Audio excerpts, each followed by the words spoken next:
Everyone, welcome to my channel. आप लोगों का स्वागत है आज फिर से मेरे चैनल पे। आज हम फिर से आ चुके हैं एक नई वीडियो के साथ, न्यू टॉपिक के साथ।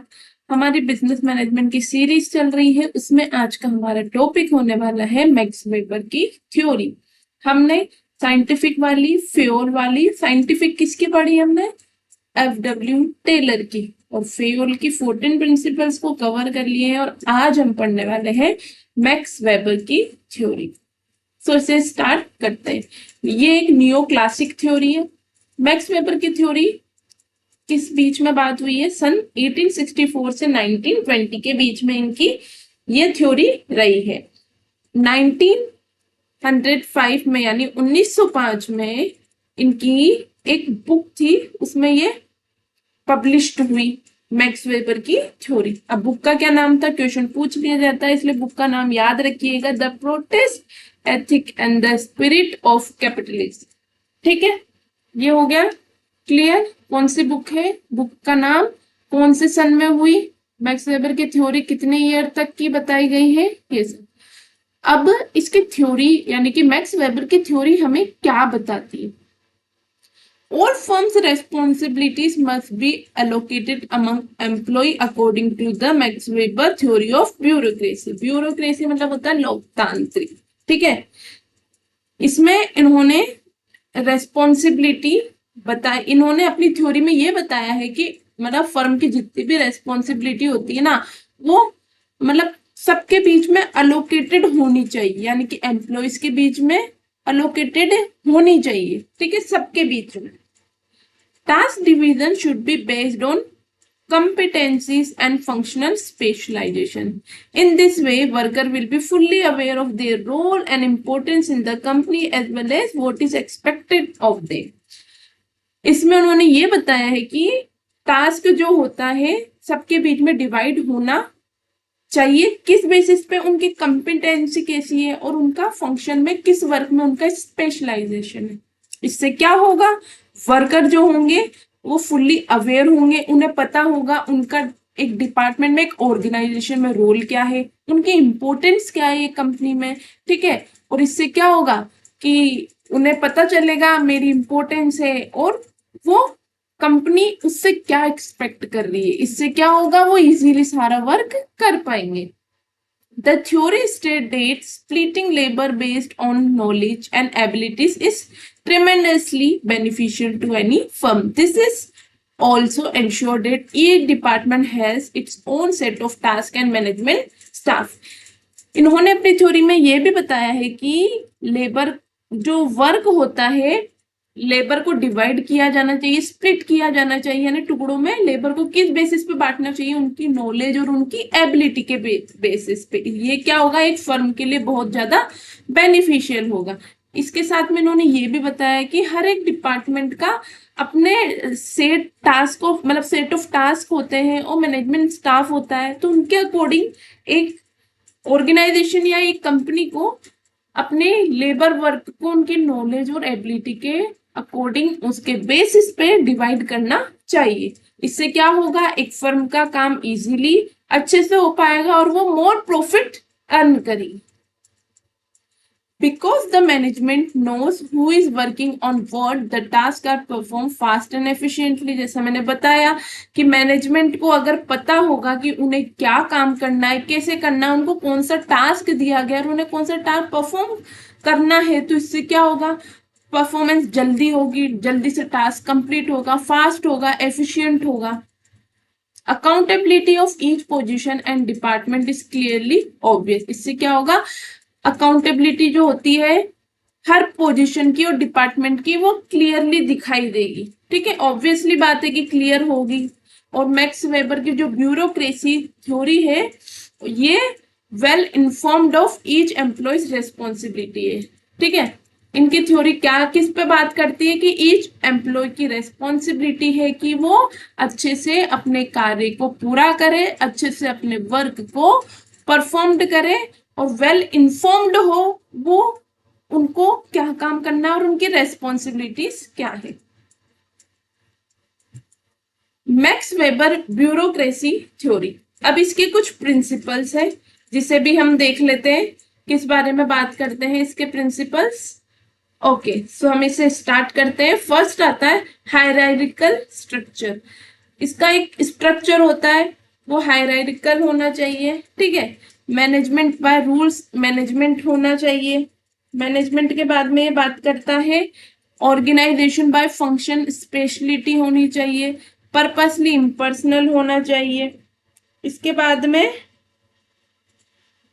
Employment based on technical qualification होना चाहिए। ब्यूरोक्रेसी, ब्यूरोक्रेसी का मीन्स आप समझते हैं नौकरशाही, ठीक है। इन लोग इनकी थ्योरी ने, आई थिंक मैंने लोकतांत्रिक, मुझे कंफर्म याद नहीं आ रहा, भूल दिया होगा, I don't know, but bureaucracy का मीन्स होता है नौकरशाही, बोल लीजिए आप। एक सेकंड मैं अच्छे से लिखती हूँ, समझ रहे होंगे आप नाम से ही, नौकर शाही या लाल फीता शाही। मतलब होता है ना एक डेमो, ब्यूरोक्रेसी होती है, अपने एम्प्लॉय को कुछ ना माने, मतलब एम्प्लॉय से सब कुछ करवाया जाए। ये मतलब इसमें क्या होता है, ये कॉम्प्लिकेटेड ज्यादा होता है इसमें, मतलब एक डिफिकल्ट होते हैं इसमें रूल्स वगैरह। मतलब कहते हैं ना कि फ्रीडम नहीं है हर चीज की, नौकरशाही वाली चीज है, लाल फीताशाही वाली चीज है। तो ये मैक्स वेबर की थ्योरी में बताया हुआ है, ठीक है। सो इसमें क्या बताया हमने प्रिंसिपल कि हायरार्किकल, मतलब सब कुछ होना चाहिए, स्ट्रक्चर बिल्कुल अच्छे से, वर्क को डिवाइड किया जाना चाहिए जैसे एम्प्लॉय के बारे में बताया है, तो यानी कि एक अच्छा स्ट्रक्चर होना चाहिए, रूल्स अच्छे से मैनेज होने चाहिए। उसके बाद में क्या बताया, ऑर्गेनाइजेशन है उसमें फंक्शन, मतलब फंक्शन स्पेशलिटी होनी चाहिए, उसको वही वर्क दिया जाना चाहिए, और इम्पर्सनल होना चाहिए, किसी के साथ पर्सनली नहीं होना चाहिए, और एम्प्लॉयमेंट किस पे बेस्ड होना चाहिए, उनकी क्वालिफिकेशन पे, और क्वालिफिकेशन भी कैसी, टेक्निकल, ठीक है। ये इस बारे में बात करता है।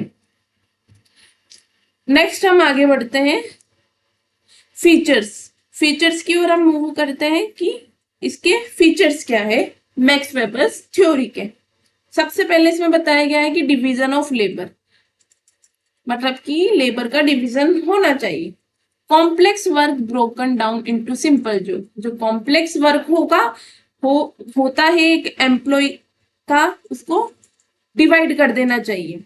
या फिर हम बोल सकते हैं कि जो मैनेजमेंट के कॉम्प्लेक्स वर्क होते हैं वो एक से ना पाए तो उसे डिवाइड कर दो और उसको सिंपल जॉब बना दो ताकि उसे इजीली कोई भी कर पाए, ठीक है। इसके बाद में सेकंड बात करते हैं हायरार्की ऑफ अथॉरिटी, यानी कि accepted chain of command to direct individual efforts towards organizational goal accomplishment, यानी कि एक चेन ऑफ कमांड होनी चाहिए एक्सेप्टेड, जिससे क्या हो, डायरेक्ट इंडिविजुअल के एफर्ट्स को ऑर्गेनाइजेशन के जो गोल है उसके प्रति परफॉर्म किया जा सके। एक हायरार्की होनी चाहिए, चेन ऑफ कमांड होनी चाहिए, ताकि जो इंडिविजुअल के एफर्ट्स होंगे ऑर्गेनाइजेशन के गोल को करने के लिए वो इजीली परफॉर्म हो सके। थर्ड बात करता है फ्रेमवर्क ऑफ रूल्स, यानी कि एफर्ट डायरेक्टेड और कोऑर्डिनेटेड बाय रूल्स, जो भी वर्क होगा उसके लिए रूल्स होंगे, और एफर्ट्स मतलब एफर्टली वर्क को किया जाएगा, इसलिए रूल जो होंगे डायरेक्टेड होंगे और कोऑर्डिनेटेड होंगे। इम्पर्सनैलिटी की बात करता है, impersonality means hiring and promoting people on the basis of objective merit rather than favouritism, on the basis of what they know and not who they know. मतलब कि इन्होंने अपनी थ्योरी में ये बताया है कि एक इंसान को प्रमोट या हायर कैसे किया जाना चाहिए, उसकी ऑब्जेक्टिविटी यानी कि उसकी परफॉर्मेंस, उसकी स्पेशलाइजेशन, उसका वर्क, वो किस कार्य में निपुण है, दक्ष है, उसके बेसिस पे उसको लिया जाना चाहिए या उसका प्रमोशन किया जाना है। फेवरेटिज्म के लिए यहाँ पर कोई जगह नहीं है, यानी कि आप कौन है क्या है ये किसी को किसी से मतलब नहीं होना चाहिए। फिफ्थ बात करता है फॉर्मल सिलेक्शन पे, technical competence member selected accordingly on the basis of training, qualification, education etcetera, यानी कि फॉर्मल सिलेक्शन होना चाहिए, उन्हें अपनी टेक्निकल स्पेशलाइजेशन के अकॉर्डिंग लिया जाना चाहिए, सेलेक्ट किया जाना चाहिए, उनकी ट्रेनिंग होनी चाहिए, क्वालिफिकेशन, एजुकेशन, उनके जो जिस कार्य में वो ट्रेंड है उस कार्य के बेसिस पे उन्हें लिया जाना चाहिए। यहाँ पे सिर्फ बात हो रही है एम्प्लॉइज की, याद रखिए। अब ये तो थे फीचर, ध्यान रखिएगा। फिफ्थ फीचर है first division of labour, hierarchy of authority, framework of rule, impersonality and formal selection. यानी कि फर्स्ट बताता है कि कार्य को अच्छे से डिवाइड किया जाना चाहिए ताकि अच्छे से कार्य को किया जा सके और वो एक हार्ड वर्क ना रहे, इजीली उसे डिवाइड कर दिया जाए और उसके अकॉर्डिंग उसमें किसी को भी लिया जाए और वो वर्क हो सके। तो डिवीजन ऑफ लेबर हो गया। फिर उसके बाद में क्या बात होती है, हमने वर्क को डिवाइड कर दिया। उसके बाद में अथॉरिटी, यानी कि चेन ऑफ कमांड को किया जाना चाहिए, इंडिविजुअल के एफर्ट्स को देखने चाहिए कि ये किस कार्य को कर सकता है, किसको नहीं कर सकता। थर्ड बात करता है फ्रेमवर्क ऑफ रूल्स को, मतलब रूल होने चाहिए, डायरेक्टेड एंड कोऑर्डिनेटेड रूल्स होने चाहिए। इम्पर्सनैलिटी, फिर उसके बाद में उनको हायरिंग और प्रमोशन किया जाना चाहिए उनकी मेरिट यानी उनके गुण के बेसिस पे। और उसके बाद में ये चीज देखने के बाद में उनको फॉर्मल सिलेक्शन की बात की गई है, उनको सेलेक्ट किया जाना चाहिए उनकी ट्रेनिंग, क्वालिफिकेशन एंड एजुकेशन के बेसिस पे। तो ये था ब्यूरोक्रेसी थ्योरी, मैक्स वेबर ने जो दी है। बट हर चीज के इसका एडवांटेज तो है, जैसे हर चीज के एडवांटेज होते हैं तो डिसएडवांटेज भी होते हैं, और इसके तो ऑफ कोर्स है, आप लोग समझ पा रहे होंगे। ठीक है, तो इसके एडवांटेज की बात है और डिसएडवांटेज की बात है। एडवांटेज में क्या बताया, इससे क्या होता है, work is made simpler by division of labour which leads to specialisation. इसमें क्या होता है, वर्क को डिवाइड कर दिया जाता है, उससे क्या होता है, स्पेशलाइजेशन हो जाती है और वर्क इजिली हो जाता है। बट इसमें कुछ दिक्कत भी है, पहले हम इसके इधर के एडवांटेज पढ़ लेंगे फिर डिसएडवांटेज देखेंगे। इसमें क्या होता है, वर्क एफिशिएंटली कंप्लीट हो जाता है, सुपरवाइजर होता है उसके अंडर में, और जो इमीडिएट सुपरवाइजर होते हैं वो अपनी हायरार्की के अकॉर्डिंग होते हैं, और इससे क्या होता है, उनकी इंक्रीज होती है एफिशिएंसी। बट इसकी डिसएडवांटेज भी है, रेड टेप। ठीक है, रेड टेप है जो मैं बात कर रही थी। By its very nature, bureaucracy adheres to a system of rules and regulation. This result in lack of flexibility and in terms of efficiency. एक रेड टेप यानी लाल फीताशाही वाली बात भी की गई है इसमें कि इसका जो नेचर है वो रूल्स एंड रेगुलेशन पे बात करता है, जिससे क्या होता है, कई बार जो फ्लेक्सिबिलिटी होती है वो नहीं हो पाती, उसकी कमी रह जाती है, और उसके चक्कर में जो एफिशिएंसी होती है वो टर्न आउट नहीं कर पाती, इनएफिशिएंसी के तौर पे हमें रिजल्ट मिलता है। Bureaucratic delays, a bureaucratic system extensive set of regulation frequently result in lengthy delays. Bureaucratic जो थ्योरी है, उसका जो सिस्टम है, उसके जो रेगुलेशन है, जो उसके सेट ऑफ रेगुलेशन है, उसके रिजल्ट क्या होते हैं, काफी डिले होते हैं, लंबे लंबे डिलेज चलते हैं ब्यूरोक्रेसी एडवांटेज। क्योंकि हर चीज को इन्होंने रूल एंड रेगुलेशन के अकॉर्डिंग बताया तो टाइम लगेगा, और काफी टाइम तक ये प्रोसेस चलती रहती है, उन्हें उनको हायर करना, उनके अकॉर्डिंग सब कुछ देखना करना इन सब में। ठीक है, अब एडवांटेज और पढ़ते हैं इसके। अकाउंटेबिलिटी एंड आंसरेबिलिटी है इसके अंदर, कैसे कि ordinary person have the ability to hold government officials and bureaucrats accountable for their conduct while doing their task in event that something goes wrong, the organization is responsible. Accountability और answerability की बात की गई है कि इसमें क्या होता है, जो जनरली पर्सन होता है उसकी एबिलिटी हो क्या होती है कि गवर्नमेंट ऑफिशियल्स और ब्यूरोक्रेटी अकाउंटेबल होता है, उनके द्वारा जो भी काम किया जाता है। इसमें जैसे बताया, इसमें उनको इतनी फ्रीडम ही नहीं दी गई, इतना कुछ किया नहीं गया, उन्हें जो मतलब बताया एक ऑर्गेनाइजेशन, बस वो ही करना, तो इसलिए उनकी कोई अकाउंटेबिलिटी, आंसरेबिलिटी ही नहीं है। तो इससे क्या होगा, उनको अगर वो कुछ भी गलत काम करते हैं तो उसके लिए ऑर्गेनाइजेशन रिस्पॉन्सिबल होगा। एंड देन नेक्स्ट क्या बात करता है, decision making. Employ are often given decision by their immediate supervisor and manager are given decision by those about them in the hierarchy. Decision making में क्या होता है इसमें कि एम्प्लॉय जो होते हैं वो डिसीजन किसे देते हैं, मतलब वो डिसीजन डायरेक्ट नहीं दे पाते, वो अपने सुपरवाइजर को देते हैं और सुपरवाइजर बताते हैं, और जो मैनेजर्स होते हैं वो डिसीजन लेते हैं अपनी अपनी हायरार्की के अकॉर्डिंग। अब डिसएडवांटेज देखते हैं इसके क्या है। ब्यूरोक्रेटिक करप्शन, करप्शन की यहाँ पे बात हो रही है, किस मतलब किस एंगल से बात की जा रही है उसे देखते हैं। Corruption at the highest level of government may be extremely damaging to the economy. Corruption बहुत ज्यादा होता है ब्यूरोक्रेसी में, हाईएस्ट लेवल पे होता है, क्योंकि इसमें गवर्नमेंट की बात की गई है ना, यहाँ पे गवर्नमेंट ऑफिशियल अकाउंटेबल होता है, ठीक है। इससे क्या होता है, बहुत ज्यादा उनको पैसा दिया जाता है, इस चक्कर में क्या होगी, इकोनॉमी डैमेज होती है।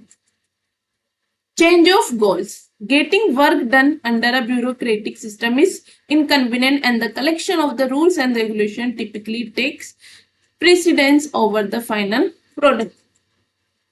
इसमें क्या होता है, गोल्स को चेंज कर दिया जाता है, यानी कि जो ब्यूरोक्रेटिक सिस्टम के अंदर वर्क किया जाता है वो इनकन्वीनियंट होता है, और जो रूल्स एंड रेगुलेशन होते हैं वो फाइनल प्रोडक्ट तक पहुंचते पहुंचते चेंज हो जाते हैं। इस चक्कर में एम्प्लॉयज को काफी सारी दिक्कतें आती है। और एडवांटेज पढ़ेंगे हम इसके बारे में, रूल्स एंड रेगुलेशन और एडमिनिस्ट्रेटिव ईज है, ठीक है। रूल्स एंड रेगुलेशन की क्या बात कर रहा है ये, कि a set of clearly defined rules and regulation make other to them a requirement in the bureaucratic system, minimising the scope of non compliance with the framework of rules and protocols. यानी ये क्या बोल रहा है कि बहुत से circumstance में यही देखा गया है कि जो रूल्स एंड रेगुलेशन होते हैं वो क्लियरली डिफाइंड होते हैं, ठीक है। इससे क्या होता है, और ये क्या है, ब्यूरोक्रेटिक सिस्टम में रिक्वायरमेंट भी है। इससे क्या होगा, जो स्कोप होगा, मतलब नॉन कंप्लायंस का जो स्कोप होगा वो बहुत मिनिमाइज हो जाता है कि रूल्स एंड प्रोटोकॉल को लेके जो फ्रेमवर्क बताया गया। इसी के साथ में इसका एक लास्ट एडवांटेज ये बताया गया है कि organization is more rationally organized in a hierarchy making administration easier।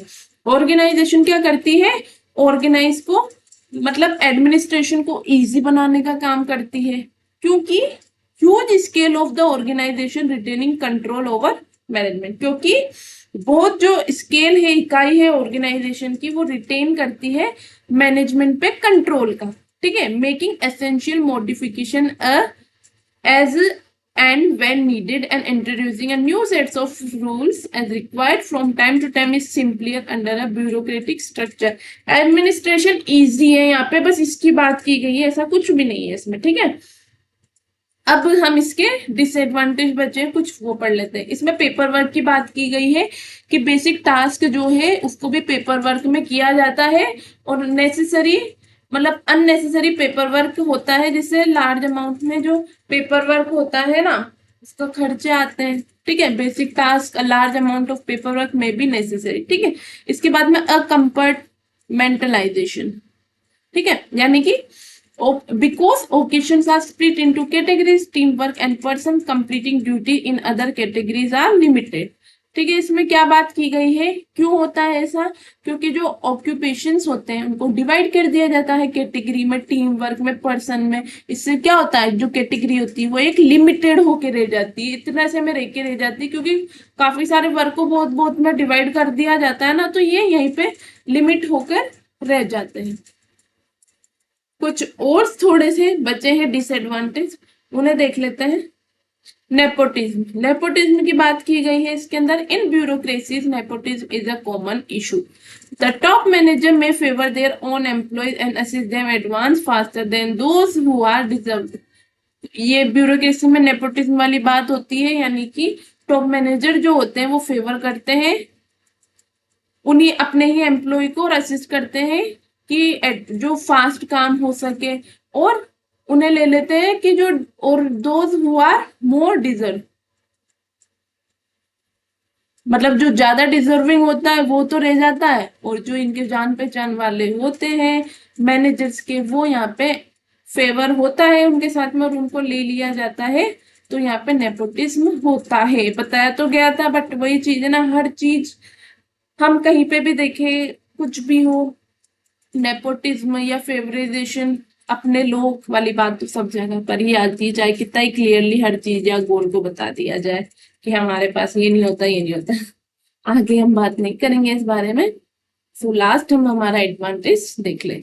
Decision making के बारे में क्या बोल रहा है ये कि in bureaucracy decision are based on a system of rules regulation this rigidly frequently lead to adoption of pre program judgement rather than exploration of new option. यानी कि इसमें क्या होता है, रूल्स एंड रेगुलेशन ऑलरेडी बने हुए होते हैं, ठीक है, और फ्रिक्वेंटली उन्हीं को अडॉप्ट किया जाता है। तो मतलब अगर कुछ न्यू ऑप्शन अगर मिलता है उसको ट्राई करने का कुछ ऑप्शन ही नहीं बचता है कि उसे हम देखें, उसको एक्सप्लोर करें, ठीक है। तो डिसीजन मेकिंग में भी ये वाला डिसएडवांटेज आता है। सो ये थी हमारी आज की क्लास जिसमें हमने मैक्स वेबर को कंप्लीट किया, मैक्स वेबर की थ्योरी को कंप्लीट किया।